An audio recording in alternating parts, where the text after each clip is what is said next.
అండి నమస్తే, welcome to my channel. మా పిల్లలకి క్యారెట్స్ అంటే చాలా ఇష్టం అండి. వాళ్ళకి వీక్లీ 3 times అన్న క్యారెట్ రైస్ చేస్తాను. అలాగే ఖాళీగా ఉన్నప్పుడు క్యారెట్స్ని తీసుకుని కట్ చేసుకొని తినేస్తారు. వాళ్ళకి అంత ఇష్టం అనమాట. నేను క్యారెట్స్ తెచ్చి 1 week అయింది. 1 weekలోనే అవి పాడవడం స్టార్ట్ అయింది. నేను ఎప్పుడు క్యారెట్స్ తెచ్చుకుని ఎలా స్టోర్ చేసుకుంటాను అనేది ఈరోజు మీతో షేర్ చేసుకుంటానండి. నేను చెప్పినట్టు పెట్టారంటే మినిమం 1 month వరకు క్యారెట్స్ అన్నవి చాలా ఫ్రెష్గా ఉంటాయి.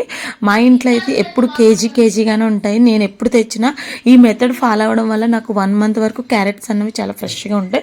ముందుగా అయితే క్యారెట్ని తీసుకుని ముందు వెనకాల కట్ చేసేసుకోండి. మధ్యలో మనకి ఎక్కడైనా పాడైన ప్లేస్ ఉంటే అది కూడా కట్ చేసేసుకుని నీట్గా దీన్ని ఒక 1/2 hour బయట గాలిలో పెట్టుకోండి. 1/2 hour తర్వాత అది మంచిగా డ్రై అయిన తర్వాత ఒక కవర్ తీసుకుని అందులో కవర్లో టైట్గా కట్టి, మనం ఎప్పుడైనా కవర్ని ఇలా తిన్నగా పెట్టకూడదండి, కొంచెం తిరిగేసి పెట్టడం వల్ల వెజిటేబుల్ ఫ్రెష్గా.